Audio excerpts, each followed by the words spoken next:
بھائی آپ مجھے قتل کر دیں، اتنا بڑا گناہ ہو گیا، زنا کیا ہے میں نے۔ کمرے سے مدم سسکیاں گونج رہی تھیں۔ عروج سر پہ دوپٹہ پہنے ہاتھ جوڑے اپنے بھائی سے معافی مانگ رہی تھی، جو اس وقت ساکت بیٹھا پھٹی پھٹی نظروں سے سامنے دیوار کو دیکھتے نہ جانے کن سوچوں میں گم تھا۔ بھائی پلیز، وہ مسلسل ایک ہی رٹ لگائے، خود کے لیے سزا بھی سوچ چکی تھی، نہ جانے کتنی بار وہ بھائی سے خود کو مارنے کی التجا کر چکی تھی، لیکن اس کے بھائی نے اپنی نظریں تک اس کے وجود پر ڈالنا گوارا نہ کیا۔ زبان کاٹ دوں گا کسی بھوکے شیر کی طرح، یکدم ہی وہ دھارا۔ اس نے عروج کی طرف دیکھ کر اسے ایک پل کے لیے مفلوج کر دیا۔ اب اگر آواز آئی تو دھیمے لہجے میں دی وارننگ نے عروج کے وجود میں کپ کپی طاری کر دی۔ تھوڑی دیر پہلے جو ہمت جمع کر کے وہ اپنا گناہ قبول کرنے آئی تھی، پل بھر میں اقدار نے ساری ہمت ختم کر دی۔ وہ ہولے ہولے کانپ رہی تھی۔ ایک غلطی نے اسے آج بھائی، ماں باپ سب کے سامنے رسوا کر دیا۔ بھائی سے نظر ملانے تک کی ہمت نہ تھی، اور اب ماں باپ کس طرح جائے گی ان کے سامنے؟ صرف ایک انسان کی محبت میں اس حد تک اندھی ہو گئی، اس سالوں کی محبت لٹاتے رشتوں کو پل بھر میں رسوا کر دیا۔ نام کیا ہے اس کا؟ کچھ دیر بعد اچانک سے ایک گراہٹ سن کر وہ جی جان سے کانپ اٹھی۔ آواز حلق سے نکلنے سے قاصر تھی۔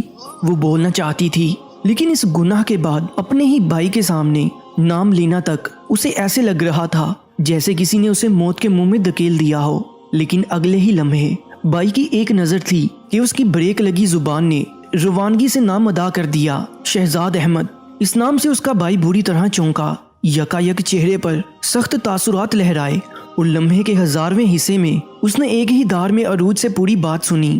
اپنے بھائی کو سچائی بتاتے اس کی آنکھیں پل بھر کو بھی نہ اٹھیں۔ شرمندگی کے مارے وہ پل پل کی سچائی بتاتی زمین میں دنستی جا رہی تھی۔ اس کے بھائی اسے کوئی شاطر چلاک عورت سمجھ رہے تھے، جو اپنی محبت میں اس قدر اندھی ہو گئی کہ وہ معصومیت گنوا بیٹھی۔ قدموں کی آواز سن کر عروج نے اپنا سر اٹھایا تو نظر سامنے خالی بیڈ پر پڑی۔ اس کا بھائی جا چکا تھا، ساتھ وہ اپنی عزت بھی آج بھائی کی نظروں میں گنوا چکی تھی۔ وہ جانتی تھی اب اس کا بھائی یہ ساری باتیں اس کے تینوں چھوٹے بھائیوں سے کرے گا۔ شہزاد احمد اس کی پہلی محبت ہے، جس سے اس کی ملاقات یونیورسٹی میں ہوئی تھی، اور پہل ہمیشہ شہزاد کی طرف سے ہوئی تھی۔ ان کی دوستی کب محبت میں بدلی عروج کو احساس تک نہ ہوا۔ جس دن شہزاد یونی میں دکھائی نہ دیتا اس کا پورا دن برا گزرتا، اس کے بغیر بے چینی رگو جان میں سرایت کرتی۔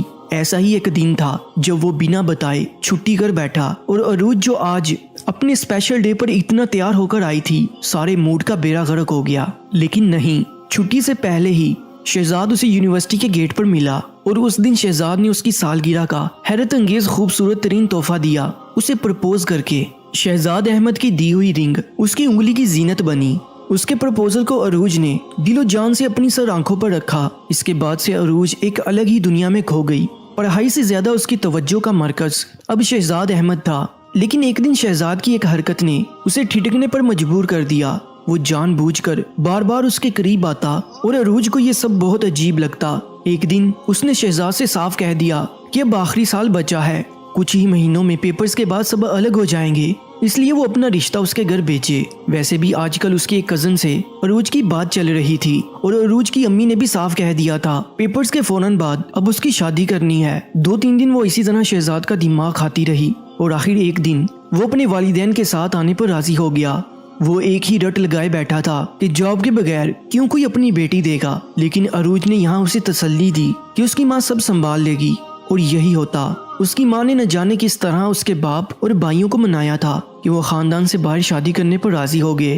گھر میں ایک چھوٹی سی تقریب میں دونوں کی انگیجمنٹ ہوئی۔ وہاں اس کے بھائی بھابھی، چچا، گھر کے بڑے سب موجود تھے، جبکہ شہزاد کی طرف سے ماں باپ اور بھائی بہن ہی تھے۔ انگیجمنٹ کے بعد سے عروج کے پیر زمین پر نہیں پڑ رہے تھے۔ اسے یقین نہیں آ رہا تھا سب اتنی آسانی سے ہو گیا، کوئی رکاوٹ نہیں۔ حالانکہ اکثر جگہ فیملیز نہیں مانتی لڑکا لڑکی جیت اور محنت کریں، لیکن لا حاصل رہتے ہیں۔ لیکن یہ عروج کی خام خیالی تھی، کیونکہ ایک دن شہزاد نے جو اس سے خواہش کی وہ آج اسے پاتال میں دھکیل گئی۔ شادی سے پہلے زنا، وہ کیوں گئی اس کے ساتھ؟ کیا رشتہ تھا اس کے ساتھ؟ کون سا ایسا اعتبار دیا تھا شہزاد نے کہ اندھی بن کر وہ اعتبار کرتے اپنے رشتوں کو سزا دے آئی؟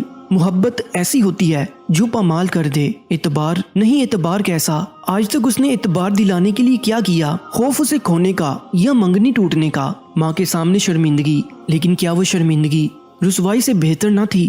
وہ سوچ سوچ کے پاگل ہو رہی تھی اور وہ منحوس دن آج بھی اس کے ذہن میں حفظ تھا۔ شہزاد احمد اس کو محبت کے نام پر لوٹ کر چلا گیا تھا اور اسی دن صاف کہہ دیا منگنی ختم۔ شہزاد نے انگوٹھی عروج کی گود میں اچھالی۔ کیا مطلب؟ عروج کے گویا اوسان خطا ہو گئے، اب شادی کا کیا فائدہ؟ مکروہ ہنسی ہنستا وہ عروج کو اس وقت زہر لگا۔ 3 دن تک وہ کوئی ذہنی مریض بن کر بستر پر پڑی، صرف یہی سوچتی رہی ماں باپ، بھائی، خاندان کو کیا جواب دے گی؟ جب سب اس سے منگنی ٹوٹنے کی وجہ پوچھیں گے تو وہ کس طرح اپنے ماں باپ کا سامنا کرے گی، کس طرح انہیں رسوا ہوتا دیکھے گی؟ سوچ سوچ کر اس کا سر پھٹنے لگا تھا اور پھر آخرکار عروج نے ہمت کر کے سب کچھ اپنے بھائی کو بتایا۔ روز روز کی موت مرنے سے ایک بار مرنا بہتر ہے، لیکن یہاں اسے یہ غلطی ہوئی کہ اس نے آتے ہی اپنے گناہ کا اعتراف کیا اور یونی میں جسے پسند کرتی تھی اس کا بتایا۔ اس کا بھائی اس کے کلاس فیلوز اور شہزاد کو 2 الگ شخصیت سمجھ رہا تھا۔ تب عروج نے شروع سے لے کر لفظ با لفظ اپنے بھائی کو بتایا۔ وہ یہی سمجھا تھا کہ اس کی بہن نے ان کے پسند کردہ لڑکے سے مجبوری میں شادی کی، لیکن اصل بات تو اب کھلی۔ شہزاد اس کی بہن کی پسند تھا، اس لیے ان کے بابا اس رشتے پر اتنا زور دے رہے تھے۔ بھائی کے جاتے ہی عروج مرے مرے قدموں سے کمرے میں آ گئی۔ اس کا جسم اس قدر خوف کی شدت میں تھا کہ جسم کے ہر حصے سے جان نکلتی محسوس ہو رہی تھی، لیکن اب کسی قسم کا نہ ڈر تھا نہ خوف، بس انتظار تھا تو صرف موت کا۔ اور یہ انتظار ہی رہا۔ چاروں بھائی اب اسے دیکھتے تک نہیں۔ امی ابو کا رویہ ویسے ہی تھا، محبت لٹاتے، جبکہ بھائی نہ اس سے کچھ کہتے نہ کسی کام کے لیے پکارتے۔ ایک ہی گھر میں وہ اجنبی بن کر رہ رہے تھے۔ عروج تو اس بات پر حیران تھی آخر اتنا سناٹا کیوں ہے، اور اس کا جواب پورے 2 ماہ اور 7 دن بعد ملا۔ عروج یاسر، کیا آپ کو 2 لاکھ حق مہر میں شہزاد احمد کے ساتھ نکاح قبول ہے؟ الفاظ تھے یا تیر جو اسے ناک کی طرح ڈس رہے تھے۔ ایسے کیسے ہو سکتا ہے؟ وہ تو اس سے منگنی توڑ کر، اسے رسوا کر کے، اس کی عزت کا جنازہ نکال کر جا چکا تھا۔ عروج کے گویا اوسان خطا ہو گئے، اب شادی کا کیا فائدہ؟ مکروہ ہنسی ہنستا وہ عروج کو اس وقت زہر لگا۔ کیا آپ کو یہ نکاح قبول ہے؟ مولوی صاحب نے اپنا سوال پھر دہرایا۔ لمحے میں اس کا سحر ٹوٹا اور وہ ہوش و حواس کی دنیا میں واپس لوٹی۔ جواب دو عروج۔ اپنے بھائی کا نرم لمس کندھے پر محسوس کر کے اس کی زبان پر لگا۔ تالا ٹوٹا۔ قبول ہے، شکر یا خدایا۔ اس کی زبان سے ادا ہوئے جملے پر بے اختیار پاس بیٹھے شخص نے شکر ادا کیا۔ عروج سمجھنے سے قاصر تھی، آخر ہوا کیا؟ ایک دن اچانک سے دونوں کا نکاح، پھر پیپرز کے بعد فوراً سے رخصتی۔ اس بیچ نہ شہزاد نے اس سے بات کی، نہ اس نے شہزاد سے بات کرنے کی کوشش کی، بس خود کو تقدیر کے حال پر چھوڑ دیا۔ نکاح کے بعد سے اس کے بھائیوں کا رویہ بالکل پہلے کی طرح ہو گیا تھا، جیسے کچھ ہوا ہی نہیں۔ ہر کام کے لیے اسے بلاتے، آخری دنوں میں اس کا خوب خیال رکھتے، شادی میں بڑھ چڑھ کر حصہ لینے کے لیے اصرار کرتے، لیکن وہ بس ایک ہی جملہ دہراتی، جو آپ کو پسند ہو وہی لیں۔ اسی طرح باغ دور میں رخصتی کا دن بھی آن پہنچا، اور رخصت کرتے وقت اس کے بھائی نے شاید اس سے زندگی کی وہ پہلی اور آخری التجا کی تھی۔ گڑیا، شہزاد سے کبھی پرانے دنوں کا حساب نہ لینا۔ آج تمہیں اپنے پسند کے لڑکے کے ساتھ رخصت کر رہا ہوں جو تمہارے لیے اجنبی ہے۔ رہی بات سزا کی، دونوں حقدار تھے، دونوں کو سزا مل چکی ہے۔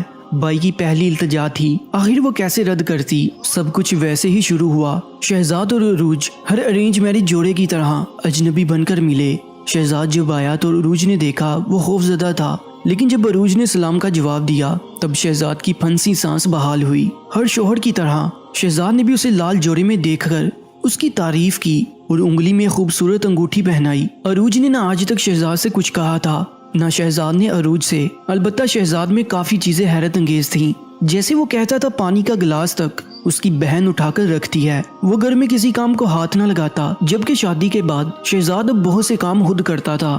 کبھی اس نے عروج کو کام کی وجہ سے زچ نہیں کیا تھا اور نہ ہی کسی بات پر ڈانٹا تھا، بلکہ اکثر اس کی بنائی نیو ڈشز کی تعریف کرتا، اسے باہر گھمانے لے جاتا، اس کی ضرورت کا خیال رکھتا، ایک شوہر اور باپ کے سارے فرض نبھاتا۔ لیکن ایک بات عروج نے نوٹس کی تھی، وہ اس کے بھائیوں اور ماں باپ کی بہت عزت کرتا تھا، ان کے آنے پر خاص اہتمام کرتا، لیکن وہ ایسا کیوں کرتا تھا وہ نہیں جانتی تھی۔ لیکن آج وہ خوش ہے، کل تک موت کی دعا کرنے والی، آج زندگی کا پل پل جی رہی، لیکن وہ گناہ آج تک نہیں بھولی، اور یہی وجہ ہے وہ اپنی بیٹی کی ابھی سے گہری دوست بن بیٹھی ہے، کیونکہ وہ نہیں چاہتی جو گناہ اس سے ہوا وہ اس کی بیٹی سے ہو، کیونکہ ہر کسی کی قسمت عروج جیسی نہیں ہوتی، نہ ہر مرد وقت کے ساتھ بدلتا ہے، جیسے شہزاد احمد بے حس سے حساس ہو گیا۔ پیارے دوستو، اس سٹوری کا نیکسٹ پارٹ دیکھنے کے لیے اسکرین پر دکھائی دینے والی ویڈیو پر کلک کریں۔ آپ کی سپورٹ کا بہت بہت شکریہ۔ اس ویڈیو کو مکمل دیکھنے کے لیے اسکرین پر دکھنے والی ویڈیو کے اوپر کلک کریں۔ انشاءاللہ ملتے ہیں ایک اور سبق آموز کہانی کے ساتھ۔ مجھے دیجیے اجازت، اللہ نگہبان۔